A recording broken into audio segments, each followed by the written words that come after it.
Assalamualaikum warahmatullahi wabarakatuh. Bismillahirrahmanirrahim. Yang saya hormati Bapak Dirut Telkomsel, Bapak Sutianto Hantoro. Namanya harus dihafal dulu 7 kali biar baru hafal. Para direksi yang lain dan rekan-rekan dari PBNU, Sekjen, Wakil Sekjen, dari NU Channel, dan Mbak Aziza.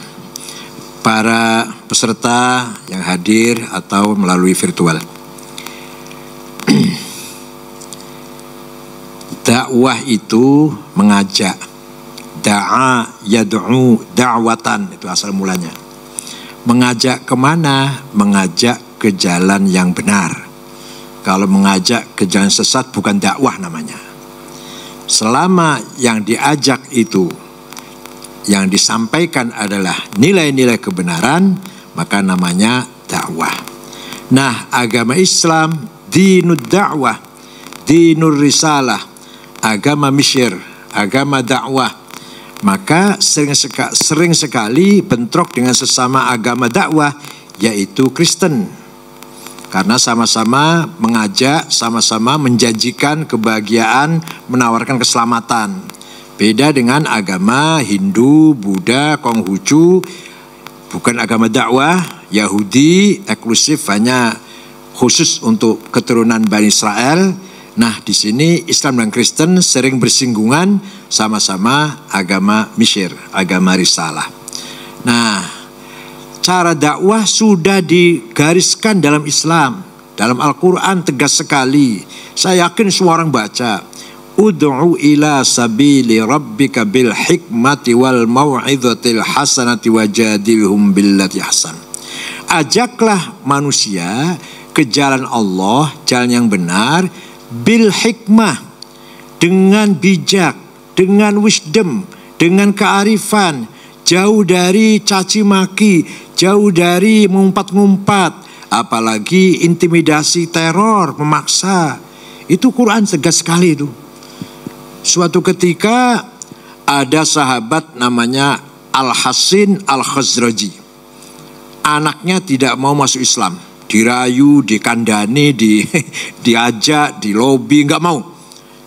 Akhirnya si ayah ini habis kesabarannya. Saya bunuh kamu. Begitu ada seorang ayah menteror anaknya, turun ayat Al-Quran, La ikraha fiddin. Tidak boleh ada kekerasan, ada teror, ada intimidasi, ada ancam-mengancam dalam hal agama. Oleh karena itu, Nabi Muhammad, kalau kita baca sejarah, tapi silakan baca sejarah kalau mau lengkap kitab Al-Kamil karangan Ibnul Athir, itu sejarah Islam lengkap 13 jilid. Bahasanya Arab, kalau bisa baca silahkan. Ya kalau hanya baca ringkasan sejarah yang pelajaran Salawiyah ya nggak cukup pasti. Nah, sejarah Nabi Muhammad tidak pernah beliau sekalipun tidak pernah menteror, menakut-nakutin, tidak pernah. Orang lain tidak pernah. Bahkan Al-Quran sendiri mengatakan, walau syaa rabbuka la ja'al la amana man fil ardi jami'a. Walau syaa rabbuka la amana man fil ardi jami'a afa anta tukrihun nasa hatta yakunu mu'minin. Seandainya Allah mau, menghendaki, niscaya manusia di muka bumi ini Islam semua. Tapi Allah enggak menghendaki.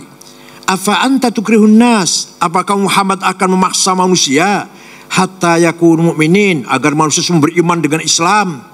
Tidak boleh Muhammad. Itu Quran itu. Jadi seandainya Tuhan menghendaki, niscaya di muka bumi ini Islam saja yang ada. Itu Tuhan tidak menghendaki. Biarkan agama ini beragam, biarkan budaya beragam, dan semua pun beragam. Merupakan sunnatullah, desain Allah. Itu bil hikmah namanya. Tidak mungkin dakwah yang diberikan oleh yang diajarkan oleh Islam itu bertentangan dengan hikmah. Itu bukan dakwah namanya. Bahkan ada lagi ayat mengatakan kezaliman yang paling puncak, paling pol. Kezaliman paling pol adalah kekerasan dengan mengatasnamakan agama. Waman adlamu mimman iftara 'alallahil kadhiba wa huwa yud'a ilal Islam. Jadi kalau berantem gitu soal rebutan warisan, rebutan kedudukan, is okay lah. Walaupun itu jelek kita masih mending. Yang paling zalim adlam yang paling zalim, tidak ada yang lebih dari itu, adalah kekerasan, kerusakan atau merusak dengan mengatasnamakan yud'a ilal Islam, mengatasnamakan Islam. Itu yang paling jahat. Siap. Lalu model dakwah yang seperti apa yang relevan di Indonesia? Nah, sejarah dakwah Rasulullah dan Wali Songo sudah ada contohnya. Nah, Wali Songo sendiri harus kita tiru bagaimana mengislamkan masyarakat Jawa yang waktu itu Hindu dan Buddha tanpa kekerasan. Hanya 50 tahun loh. Hanya tahun 1450 sampai tahun 1500 selesai sudah. Sudah Islam sudah berdiri di Jawa ini. Pertama kali seorang ulama datang ke sini namanya Syekh Ahmad Subakir, itu dari Persia.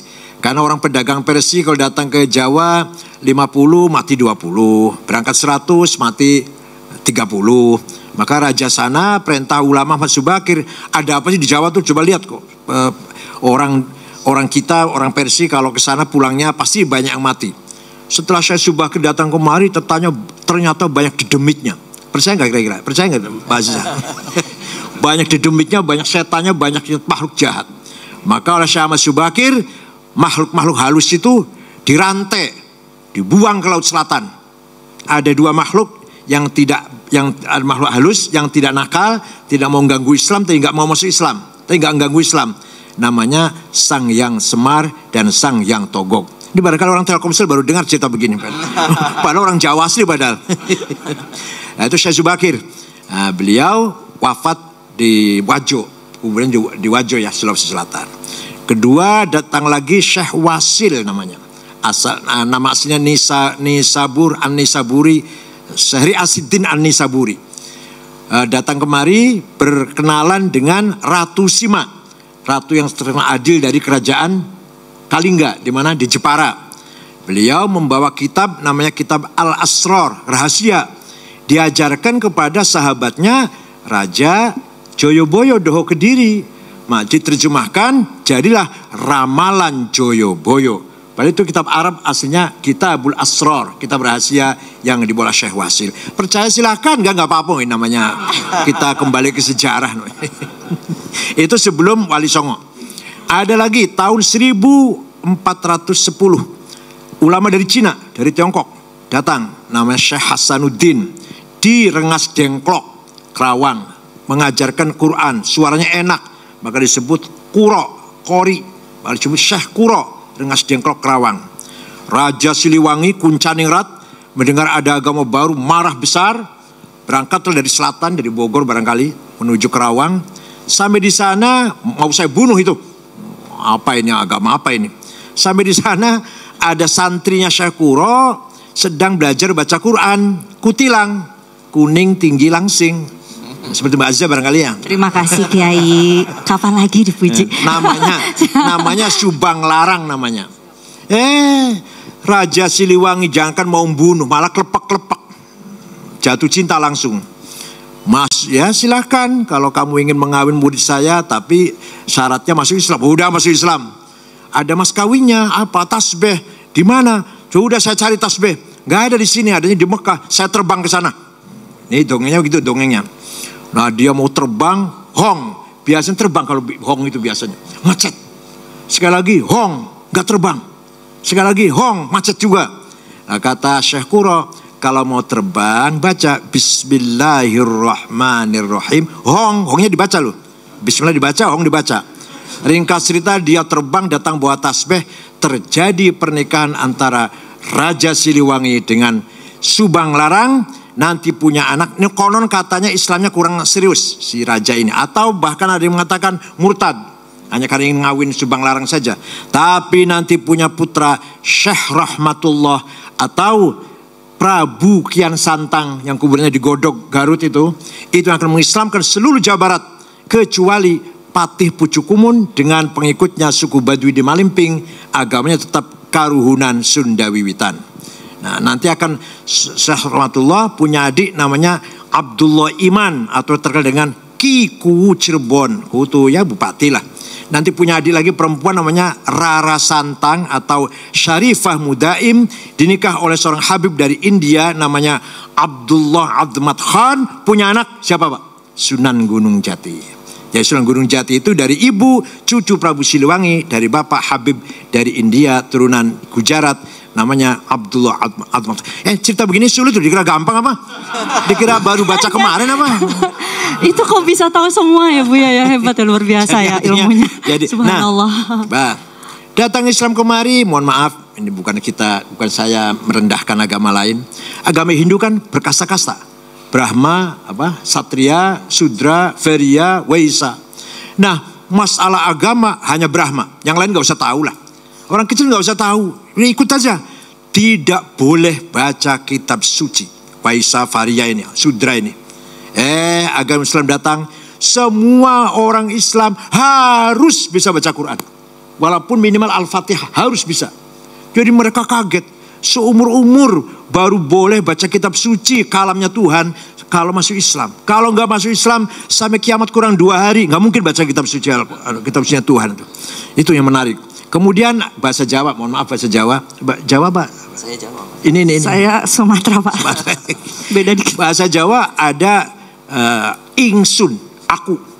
Itu ingsun nggak boleh orang kecil Sudra, Vairya, Waisa mengatakan ingsun, menggunakan ingsun. Itu raja itu ingsun. Kalau orang kecil itu kaulo alit, budak kecil. Sampean dalem, debu yang ada di kakimu, saya ini debu yang ada di kakimu. Kalau salaman nggak boleh tangan, dengkul yang dicium. Sampai sekarang masih. Hamkubono itu kalau rakyat salaman dengkul yang salamannya, bukan tangan. Sampai sekarang. Datang agama Islam, orang kecil nggak boleh ngomong ingsun tadi itu. Datang agama Islam atau para wali songo terutama ngajarin gini. Nawaitul wudu'a, niat sholat, niat sopo ingsun ambil air wudu, usolli fardhu zuhri, niat sholat ingsun sholat zuhur. Tujuh orang Jawa kaget. Boleh mengucapkan ingsun, boleh menggunakan kata ingsun kalau masuk Islam. Kalau nggak mau Islam jangan harap bisa ngomong ingsun. Kaulo alit, alah budak kecil. Itu salah satu cara bagaimana Wali Songo mengislamkan masyarakat Jawa. Banyak lagi. Nah, dengan demikian, nah ini ceritanya. Raja Brawijaya V, Raja Majapahit terakhir Brawijaya V, namanya Kertanegara namanya, atau Kertonegoro lah. Punya istri 600 Pak, istrinya. Nggak apa-apa. Raja nggak apa-apa, kalau direktur Telkomsel nggak boleh. Maksimal berapa? Di antara istrinya ada yang Islam. Dari Champa ya, dari Kamboja, Cina lah. Namanya Subanci atau Dewi Retno. Orang Jawa panggilnya Dewi Retno. Punya anak laki-laki. Namanya Jinbun. Si anak ini setelah muda nakal, setelah remaja nakal, ibunya Cina ini. Diusir dari kerajaan Majapahit, jalan ke arah timur, masuk Ampel Denta, Surabaya. Jumpa dengan seorang ulama namanya Syekh Rahmatullah atau Sunan Ampel. Rahmatullah itu putranya Syekh Ibrahim Samarkandi. Orang Jawa bilang Ibrahim Samarkandi. Yang mendarat di Kecamatan Palang, Tuban. Bawa anak 2, satu Ali Murtado, satu Rahmatullah. Dan keponakannya satu Abu Hurairah namanya. Masuk Islam si Jinbun di tangan Sunan Ampel. Dah 5 tahun masuk Islam, hafal Quran, paham Islam. Dia ngomong sama gurunya, Syekh, saya anak raja harus jadi raja. Saya anak penguasa harus jadi penguasa. Oh ya silahkan nak, saya doakan. Saya orang tua hanya mendoakan lah. Kalau saya sendiri nggak ingin jadi raja, nggak ingin. Karena orang tua kan. Tidak lama, ringkas cerita, berdirilah kerajaan pertama Islam di Jawa, Demak Bintoro. Rajanya adalah Jinbun. Oh ya, namanya diganti oleh Sunan Ampel, Abdul Fattah. Raja pertama Islam namanya Raden Abdul Fattah, Raja Demak Bintoro, yang notabene putra Raja Brawijaya V yang ibunya Islam. Bapaknya kaget melihat anaknya jadi raja Islam. WA ke yang anak yang satu, Prabu Sriwijaya di Sumatera Selatan, namanya Aryadillah. Nah, Jinbun jadi raja Islam, gimana komentar kamu? WA-nya direply, yang terhormat ayahanda, mohon maaf, saya sendiri sudah lama masuk Islam. Nama saya sekarang bukan Aryadillah tapi Fatahillah. Bapaknya kaget, anak masuk Islam semua. Lama-lama orang Jawa berbondong-bondong ikut Demak. Karena beberapa nilai-nilai Islam yang tadi tuh, yang egaliter, yang ya pokoknya lebih bersih, lebih minimal mencuci muka, tangan, kaki 5 kali sehari semalam. Walhasil nilai-nilai yang luhur daripada Hindu lah. Maka Brawijaya V ditinggal oleh rakyatnya. Ditinggal rakyatnya, akhirnya dia masuk Islam. Dengan masuk Islamnya Brawijaya V, selesailah riwayat Imperium Majapahit. Yang dulu gagah perkasa ketika Hayam Wuruk Gajah Mada, sampai ke Sri Lanka, sampai ke Filipina Selatan, semua Majapahit hilang, bubar tanpa diperangi, tanpa ada konflik senjata. Orang Jawa mengatakan sirno ilang kertaneng bumi. Ini orang Sumatera nggak paham. Siap. Kerajaan Majapahit hilang ditelan bumi. Terus ada yang tanya, ilmunya kemana? Raja Majapahit karena katanya sakti, bisa terbang, sakti lah. Raja-raja kan sakti. Kemana ilmunya? Surodiro Joyoningrat lebur dening pangastuti. Kehebatan keningratan orang Jawa kalah oleh jampinya santri, doanya santri, mantra-mantranya santri. Santri dulu tapi. Santri kalau dulu. santri sekarang doanya drobos. karena keseringan bikin proposal. Jadi hilangnya Majapahit, hilangnya Pajajaran tadi karena kawin dengan Subang Larang, hilangnya Sriwijaya tanpa peperangan, bil hikmah. Nah, kalau relevansinya dengan yang sekarang ini gimana Kiai? Ada banyak sekali ceramah dan konten Islami terkait hoax, konten yang isinya mencaci, membenci. Pasti orang itu tidak paham Islam. Pasti, saya jamin. Walaupun kalau paham Islam gak akan keras. Mohon maaf Kiai, mereka juga pakai dalil, mereka juga pakai hadis ya Kiai. Pasti salah paham. Oh seperti itu. Contoh, ayat mengatakan walladzina hajaru wa khruju min diyarihim wa udhu fi sabili wa qatalu wa qutilu kaffiran anhum sayyi'atihim wa adkhilanhum jannatin tajri anhar. Barang siapa keluar dari rumah dan jihad, membunuh atau terbunuh, langsung surga. Betul, ayatnya ada itu, saya tahu, hafal saya. Tapi lihat dong konteksnya turun ayat itu ketika lagi perang Ahzab, perang multi pasukan atau multi apa namanya? Ahzab, multinasional ya. Madinah diserbu 10.000 pasukan, seluruh suku Arab dikoordinasi oleh Abu Sufyan dari Mekah, nyerang Madinah sampai Nabi bikin parit untuk pertahanan. Beberapa kudanya musuh yang besar-besar bisa loncat parit. Beberapa sahabat ketakutan, masuk ke rumah sembunyi. Turun ayat itu, keluar dari rumah, jangan takut. Kamu membunuh, kamu mati, surga balasannya. Jadi ketika ayat itu turun, kita harus tahu apa konteksnya. Lagi perang, masa sekarang lagi amannya bom? Ya kadang gini Kiai, mereka nggak keluar rumah tapi bisa upload, bisa nulis di konten-konten. Nah nanti kita tanya tuh ke Mas Anto, lanjut Kiai. Jadi memahami ayat Quran tidak gampang. Gini ya, ayat Quran itu tidak gampang. Ada berbagai macam ayat tipenya. Ada ayat muhkamah, baku, nggak bisa ditafsiri lah. Qul huwallahu ahad, Allah satu, nggak bisa ditafsir. Ada ayat mutasyabih, masih remeng-remeng, masih perlu ditafsir. Senggolan dengan istri itu batal apa tidak, itu berbagai pendapat ulama. Ada ayat mutlaqah, absolut, atiullah wa atiur rasul, taat kepada Allah, taat kepada Rasulullah. Ada yang muqayyad, tidak absolut. Wa ulil amri minkum, taat kepada pemerintah dengan syarat kalau pemerintahnya baik. Kalau nggak baik ya jangan ditaatin. Ada satu rentetan tuh, atiullah wa atiur rasul ulil amri minkum. Tapi yang dua tadi absolut, mutlak, yang ini muqayyad namanya. Ada ayat umum, am, aqimus sholat, sholat 5 waktu, itu umum itu, siapapun, kapanpun, dimanapun wajib sholat. Ada yang khas, yang khusus. Tadi ayat jihad tadi, ayat jihad khusus namanya, ketika lagi perang. Kemudian ada ayat hakiki, realistis, ada majazi, metafor. Allah punya tangan, Allah punya mata, Allah punya muka, Allah duduk di arasy, itu majaz, metafor, harus ditakwil. Ada ayat nasikhah, mendelit, ada ayat mansukhah yang didelit. Gak gampang, itu minimal 3 tahun belajar itu. Gak mungkin kalau pesan kilat 1 minggu terus hanya pelihara jenggot panjang terus bisa nafsir, gak mungkin. Dan nah kalau ini Kiai, ulama zaman sekarang ini dan zaman dulu itu apa bedanya? Apalagi zaman dulu dalam bentuk negara itu kan peran ulama tuh besar sekali. kalau dibandingkan dengan sekarang? Sebenarnya nggak ada bedanya. Ulama yang memahami agama. Allah berfirman, "Falaula nafara min kulli firqatin minhum ta'ifatun yatafaqahu fid din wal yunziru qaumahum idza raja'u ilaihim la'allahum yahdharun." Harus ada sekelompok orang, nggak semuanya harus jadi Dirut Telkomsel, nggak harus semua jadi DPR, nggak semua jadi TNI Polri, jangan. Harus ada satu ya sekelompok orang yang khusus yatafaqahu fid din, mendalami, memahami agama.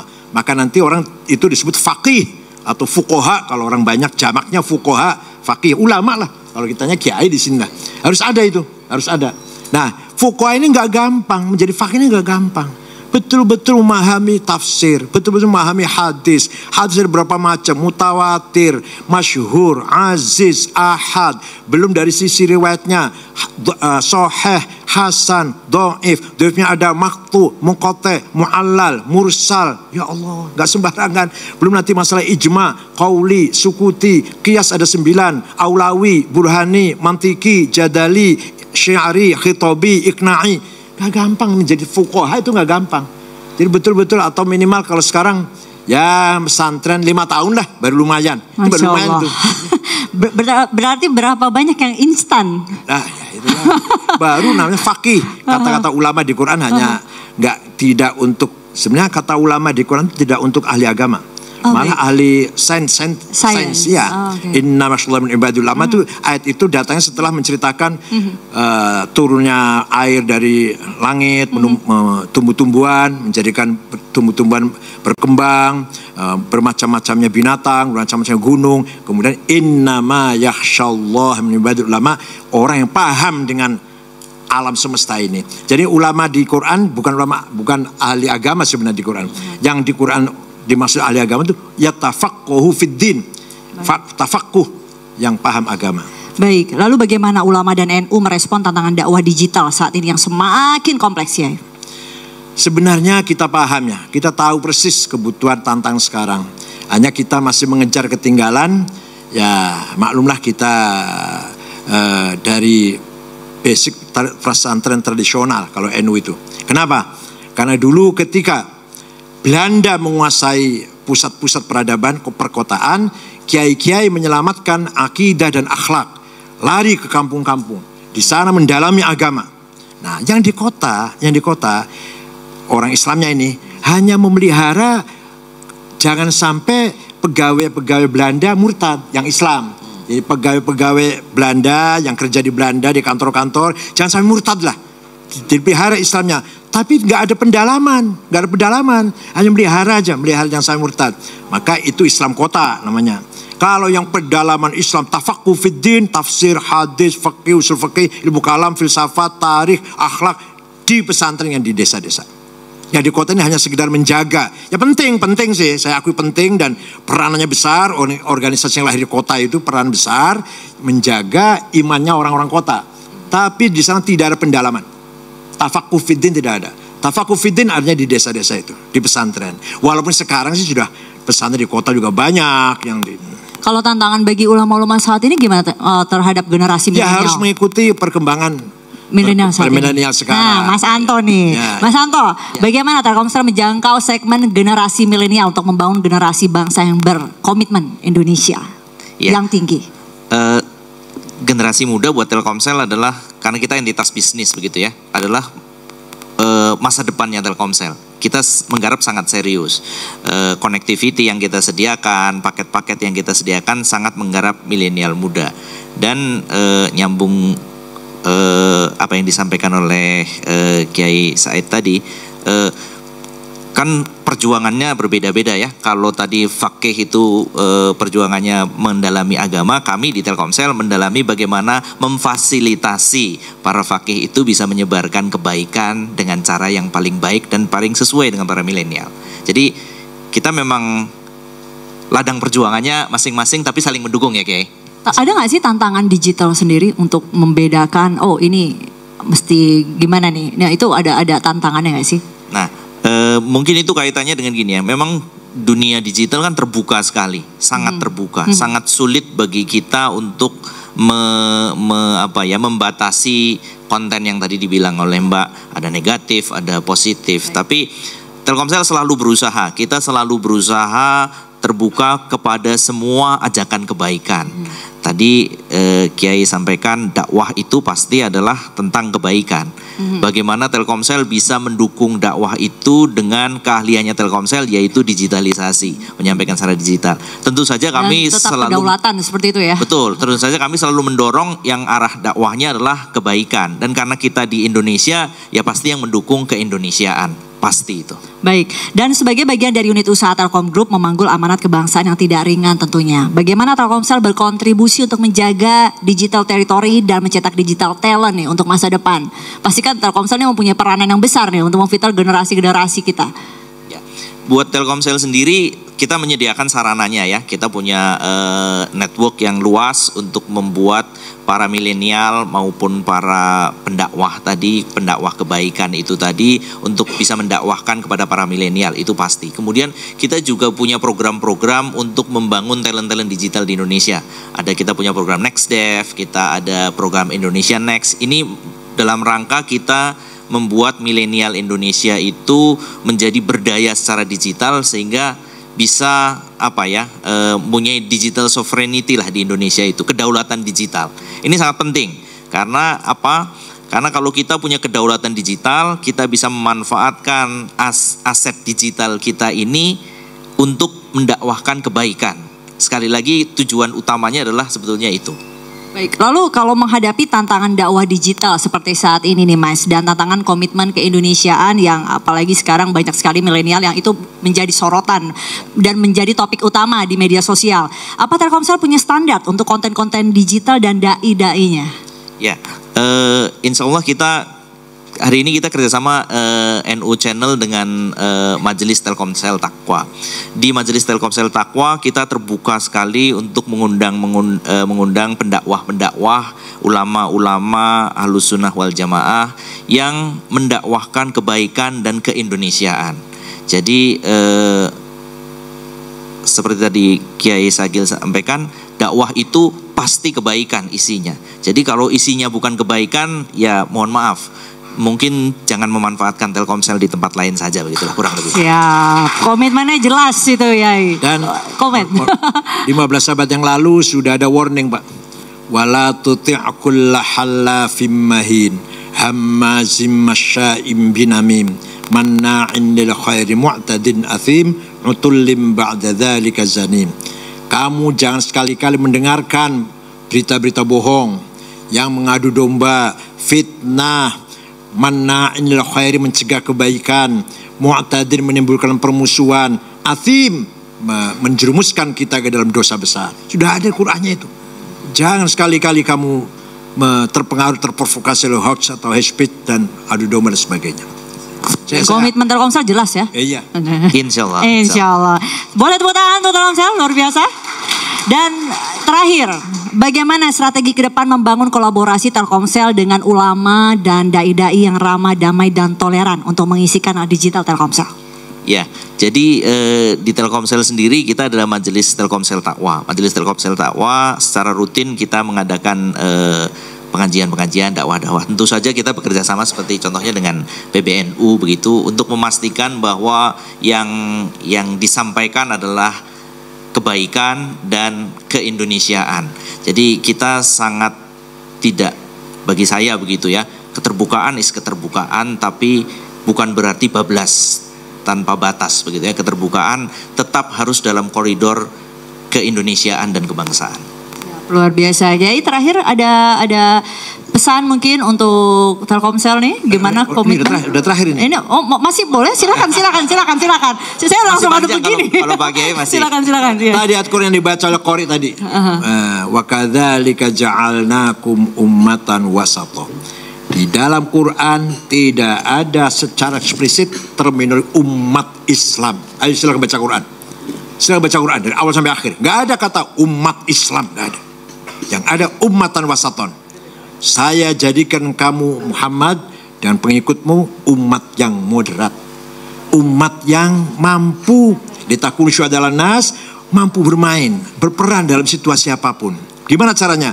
menggabungkan antara teks Quran hadis dan akal, menggabung antara agama dan budaya, menggabung antara nilai-nilai ilahiyah yang dari langit yang sakral dengan hal-hal profan yang bersifat manusiawi. Itu wasatiyah itu namanya. Sejak dulu itu Imam Syafi'i, Imam Asy'ari, Imam Ghazali, itu tokoh-tokoh yang telah memberikan garis-garis prinsip bagaimana membangun umatan wasato.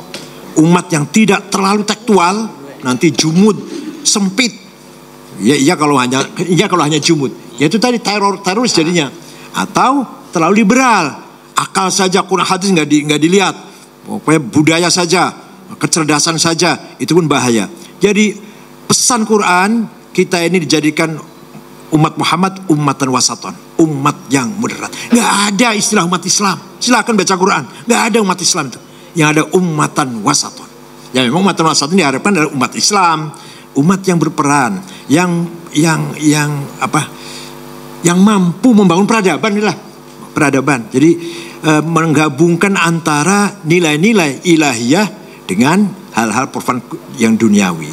Kalau bahasa Arabnya antara akidah, syariah dan thaqafah hadarah. Bahasa Arabnya itu. Akidah teologi, akidah ritual ibadat dari langit. Thaqafah kemajuan scientific, culture, religi, humanity. Hadarah welfare.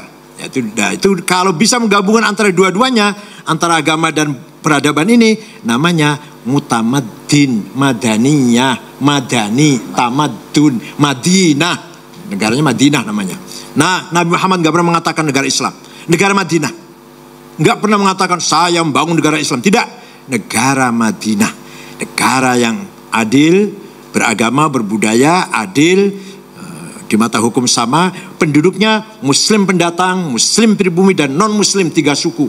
Dari Yahudi besar sekali jumlahnya, Bani Quraidah, Bani Qainuqa, Bani Nadir, 3 suku non Muslim hidup bersama-sama Muslim di Madinah di bawah pimpinan Nabi Muhammad SAW, tanpa pandang bulu, tanpa diskriminasi, semua sama di mata hukum. Subhanallah, luar biasa keilmuan beliau. Boleh tepuk tangan hadirin sampai terkesima semua ya.